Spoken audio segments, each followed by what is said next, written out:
Hello everyone, welcome back to capture dairy.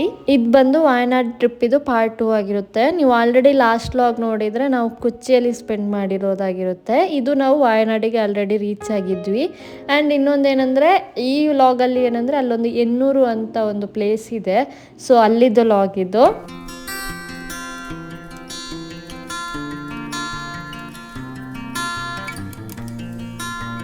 Ennore ಏನಂದರೆ ಇದೊಂಥರ tribal village. ತುಂಬಾ ಚೆನ್ನಾಗಿ ಮಾಡಿದ್ದಾರೆ. ಒಂದು ಹಿಲ್ ಮೇಲ್ಗಡೆ ಕ್ರಿಯೇಟ್ ಮಾಡಿರೋದು ಇದು.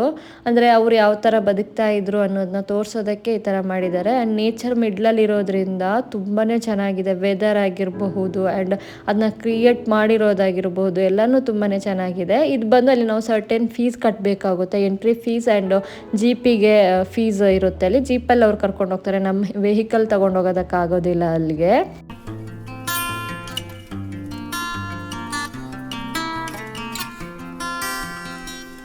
ಆ್ಯಂಡ್ ಅದ್ರ ಒಳಗಡೆ ಆ್ಯಕ್ಚುಲಿ ಸ್ವಲ್ಪ ಜಾಸ್ತಿ ವಾಕ್ ಮಾಡೋದಕ್ಕೆ ಇದೆ. ಒಂದು ಗುಡಿಸಲು ಥರ ಅಲ್ಲಲ್ಲಿ ಕ್ರಿಯೇಟ್ ಮಾಡಿದ್ದಾರೆ. ಒಂದು ಗುಡಿಸಲಿಂದ ಇನ್ನೊಂದು ಗುಡಿಸಲಿಗೆ ಹೋಗಬೇಕು ಅಂದರೆ ಒಂದು ಸ್ವಲ್ಪ ಡಿಸ್ಟೆನ್ಸ್ ಇದೆ. ಸೊ ಅದ್ರ ಮಿಡ್ಲಲ್ಲಿ ಈ ಥರ ಮಕ್ಕಳಿಗೆ ಒಂದು ಸ್ವಲ್ಪ ಪ್ಲೇ ಏರಿಯಾ ಕೂಡ ಮಾಡಿದ್ದಾರೆ. ಬಟ್ ನಾವಲ್ಲಿ ಹೋಗಬೇಕಾದ್ರೆ ಒಂದು ಸ್ವಲ್ಪ ಮಳೆ ಬಂತು, ಹಾಗಾಗಿ ಒಂದು ಸ್ವಲ್ಪ ವಾಕ್ ಮಾಡೋದಕ್ಕೆ ಕಷ್ಟ ಆಯಿತು. ಒಂದು ಸ್ವಲ್ಪ ಟೈಮ್ ಅಲ್ಲೇ ವೇಸ್ಟ್ ಆಯಿತು.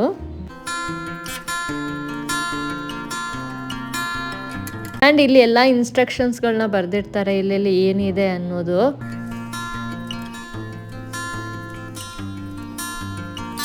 ಈ ಪ್ಲೇಸ್ ಆ್ಯಕ್ಚುಲಿ ಮಸ್ಟ್ ವಿಸಿಟ್ ಅಂತಲೇ ಹೇಳ್ಬೋದು. ಯಾಕಂದರೆ ತುಂಬಾ ಚೆನ್ನಾಗಿದೆ. ಆ್ಯಕ್ಚುಲಿ ಅವರು ಯೂಸ್ ಮಾಡ್ತಿರೋ ಪ್ರಾಡಕ್ಟ್ಗಳ ಶೋಕೇಸ್ ಮಾಡಿರೋದಾಗಿರ್ಬೋದು ಅಥವಾ ಅವ್ರು ಅದನ್ನ ಬಿಲ್ಡ್ ಮಾಡಿರೋ ರೀತಿ ಆಗಿರ್ಬೋದು. ಆ್ಯಂಡ್ ಈ ಥರ ಪೇಂಟಿಂಗ್ಸ್ಗಳನ್ನ ಕೂಡ ಅವ್ರು ಯಾವ ಥರ ಬದುಕ್ತಾ ಇದ್ರು ಅನ್ನೋದನ್ನ ಕೂಡ ಅವರು ಅಲ್ಲಿ ಶೋಕೇಸ್ ಮಾಡಿದ್ದಾರೆ ಎಲ್ಲನೂ. ಆ್ಯಂಡ್ ನೇಚರು, ಆ ಫಾಗು ಎಲ್ಲನೂ ತುಂಬಾ ಚೆನ್ನಾಗಿದೆ. ಮಿಸ್ ಮಾಡ್ಕೊಳ್ಳೇಬಾರ್ದು ಅನ್ನೋ ಥರ ಇದೆ ಇದು.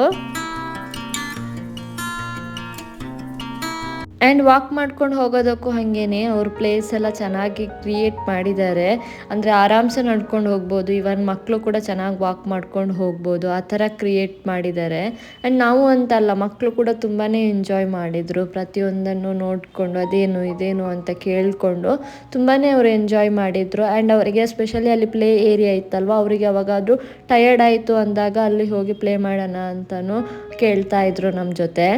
ಆ್ಯಂಡ್ ಅಲ್ಲಿ ಟ್ರೈಬಲ್ ಜನಾಂಗ ಯಾವುದೆಲ್ಲ ಯೂಸ್ ಮಾಡ್ತಾಯಿದ್ರು ಮುಂಚೆ ಆ್ಯಂಡ್ ಅವ್ರು ಯಾವ ಥರ ಜೀವನ ನಡೆಸ್ತಿದ್ರು ಅನ್ನೋದನ್ನ ಪ್ರತಿಯೊಂದನ್ನು ಅವರು ತೋರಿಸಿದ್ದಾರೆ ಅಲ್ಲಿ.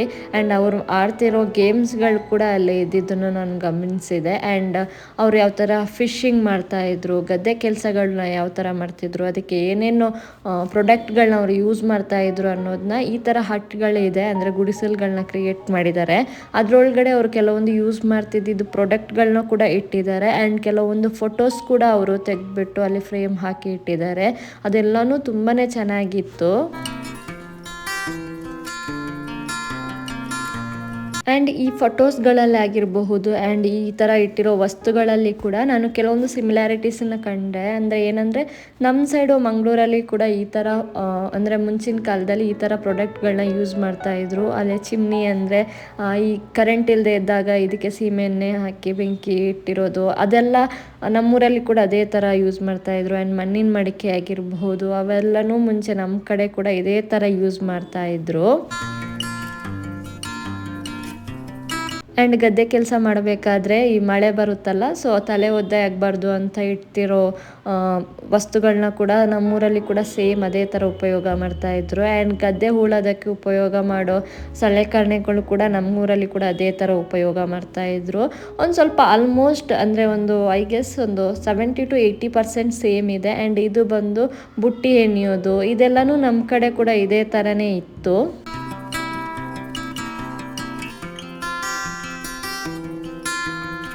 ಆ್ಯಂಡ್ ಇದರಲ್ಲಿ ಲಕ್ಕಿ ಪಾರ್ಟ್ ಏನಂದರೆ ಕೆಲವೊಂದು ವಸ್ತುಗಳನ್ನ ನಾವು ಚಿಕ್ಕದಿದ್ದಾಗ ಮುಟ್ಬಿಟ್ಟು ಆಟ ಆಡಿಬಿಟ್ಟು ಎಲ್ಲ ನಮಗೆ ಫೀಲ್ ಇದೆ ಅದನ್ನು. ಅಂದರೆ ನಾವು ಚಿಕ್ಕದಿದ್ದಾಗ ಕೂಡ ಕೆಲವೊಂದು ವಸ್ತುಗಳನ್ನ ಬಳಕೆ ಮಾಡ್ತಾಯಿದ್ರು. ಬಟ್ ಇವಾಗ ನಮ್ಮೂರಲ್ಲಿ ಕೂಡ ಕೆಲವೊಂದು ವಸ್ತುಗಳು ಬಳಕೆ ತುಂಬ ಕಮ್ಮಿ ಆಗಿದೆ. ಆವಾಗಿನ ಕಾಲದಲ್ಲಿ ಏನಂದರೆ ಬುಟ್ಟಿ ಎಲ್ಲ ಬಂದು ಈ ಬೆತ್ತದಲ್ಲಿ ಹೇರಿಯುವಂಥದ್ದು ಸಿಗ್ತಿತ್ತು ಅಥವಾ ಬಿದಿರಿಂದ ಮಾಡ್ತಿದ್ದಿದ್ದು ಬುಟ್ಟಿ, ಅದನ್ನೆಲ್ಲ ಉಪಯೋಗ ಮಾಡ್ತಾಯಿದ್ರು. ಇವಾಗಲೂ ಇದೆ, ಬಟ್ ಒಂದು ಸ್ವಲ್ಪ ತೀರಾ ಕಮ್ಮಿ ಆಗಿದೆ. ಅದರ ಬದಲು ಪ್ಲಾಸ್ಟಿಕ್ ಬುಟ್ಟಿಗಳು ಬಂದಿದೆ, ಅದನ್ನೇ ಪ್ರತಿಯೊಂದಕ್ಕೂ ಉಪಯೋಗ ಮಾಡ್ತಾರೆ. ಆ್ಯಂಡ್ ನಮ್ಮೂರ ಕಡೆ ಏನಾಗ್ತಿದೆ ಅಂದರೆ ಬುಟ್ಟಿ ಎನೆಯೋರು ಕೂಡ ಕಮ್ಮಿ ಆಗ್ತಾ ಇದೆ ಆ್ಯಂಡ್ ಬುಟ್ಟಿ ಪ್ರೈಸ್ ಕೂಡ ತೀರಾ ಜಾಸ್ತಿ ಇದೆ. ಅದರ ಬದಲಿಗೆ ಪ್ಲಾಸ್ಟಿಕ್ ಬುಟ್ಟಿಗಳು ಏನಿದೆ ಅದು ಆಫ್ ಪ್ರೈಸಿಗೆ ಸಿಗ್ತಾ ಇದೆ ಅಂತ ಹೇಳಿಬಿಟ್ಟು ಎಲ್ಲರೂ ಪ್ಲಾಸ್ಟಿಕ್ ಕಡೆನೇ ವಾಳ್ತಾ ಇದ್ದಾರೆ. ಅದೇ ಆಗ್ತಾ ಇರೋದು. ಇವಾಗಿನ ಪರಿಸ್ಥಿತಿ ಯಾವ ಥರ ಆಗಿದೆ ಅಂದರೆ, ಮುಂಚೆ ಈ ಬುಟ್ಟಿ ಅದೆಲ್ಲ ಏನಾಗಿತ್ತು ಅಂದರೆ ಅವ್ರ ನೆಸೆಸಿಟಿಗೆ ಉಪಯೋಗ ಮಾಡ್ತಾಯಿದ್ರು. ಇವಾಗ ಏನಾಗಿದೆ ಅಂದರೆ ಅದು ನಾವು ಮನೇಲಿ ಶೋಕೇಸಿಗೆ ಇಡೋ ಥರ ಪರಿಸ್ಥಿತಿ ಬಂದುಬಿಟ್ಟಿದೆ.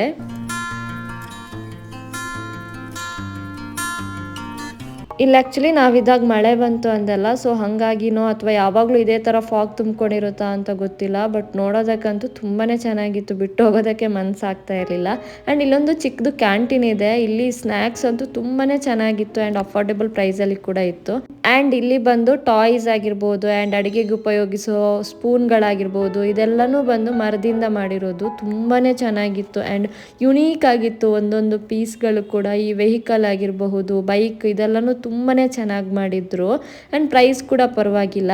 ಆ್ಯಂಡ್ ಇನ್ನೊಂದು ಶಾಪ್ ಇತ್ತು, ಇದು ಬಂದು ಪ್ರತಿಯೊಂದು ಮಣ್ಣಿಂದ ಮಾಡಿರೋದು. ಇವಾಗ ಏನು ನೋಡ್ತಾ ಇದ್ದೀರಾ ದೇವರು ವಿಗ್ರಹಗಳು ಇದೆಲ್ಲನೂ ಅಂದರೆ ಮೂರ್ತಿಗಳು ಇದೆಲ್ಲನೂ ಬಂದು ಮಣ್ಣಿಂದ ಮಾಡಿರೋದು. ಆ್ಯಂಡ್ ಕುಕ್ಕಿಂಗಿಗೆ ಉಪಯೋಗಿಸಿರೋ ಪಾತ್ರೆಗಳಾಗಿರಬಹುದು, ಗ್ಲಾಸ್ಗಳು, ಪ್ರತಿಯೊಂದು ಮಣ್ಣಿಂದ ಮಾಡಿದ್ರು. ಇದಂತೂ ತುಂಬಾ ಚೆನ್ನಾಗಿತ್ತು ಆ್ಯಂಡ್ ಸಿಕ್ಕಾಪಟ್ಟೆ ಅಫೋರ್ಡೆಬಲ್ ಆಗಿತ್ತು. ನಾವು ಯೂಶ್ವಲಿ ಮಣ್ಣಿನ ಪಾತ್ರೆಗಳು ಊರಲ್ಲಿ ತೊಗೊಂಡ್ರೆ, ನಾನು ಆವಾಗಲೇ ಅಂದೆ ಅಲ್ಲ ಊರಲ್ಲಿ ಒಂದು ಸ್ವಲ್ಪ ಪ್ರೈಸ್ಗಳು ಕಾಸ್ಟ್ಲಿ ಆಗ್ತಿದೆ ಅಂತ. ಒಂದು ಪಾತ್ರೆಗೆ ನೀವು ಅಟ್ಲೀಸ್ಟ್ 400-500 ಈ ಥರ ಕೊಡಬೇಕು. ಅದೇ ಪಾತ್ರೆಗಳು ಇಲ್ಲಿ ನಿಮಗೆ ಆಲ್ಮೋಸ್ಟ್ 250 ರುಪೀಸಿಗೆ ಸಿಗುತ್ತೆ, ಅಂದರೆ ಆಫ್ ಪ್ರೈಸಿಗೆ ಸಿಗುತ್ತೆ. ಆ್ಯಂಡ್ ಕ್ವಾಲಿಟಿ ಕೂಡ ತುಂಬಾ ಚೆನ್ನಾಗಿದೆ. ಆ್ಯಂಡ್ ಮಣ್ಣಿಂದ ಮಾಡಿರೋ ಈ ಥರ ಪುಟಾಣಿ ಗೊಂಬೆಗಳು, ಮಕ್ಳಿಗೆ ಬೇಕಾಗಿರೋ ಟಾಯ್ಸ್ಗಳು ಇದೆಲ್ಲನೂ, ಅಥವಾ ಶೋಕೇಸಿಗೆ ಇಡೋವಂಥ ವಸ್ತುಗಳು ಇದೆಲ್ಲನೂ ತುಂಬ ಅಂದರೆ ತುಂಬಾ ಚೆನ್ನಾಗಿತ್ತು. ಆ್ಯಂಡ್ ಇದಿಷ್ಟು ಬಂದು ವಯನಾಡ್ ಟ್ರಿಪ್ ಇದು second part. And third part ಇನ್ನೂ ಬರೋದಿದೆ ಅಂತ ಹೇಳ್ತಾ boy and C you soon.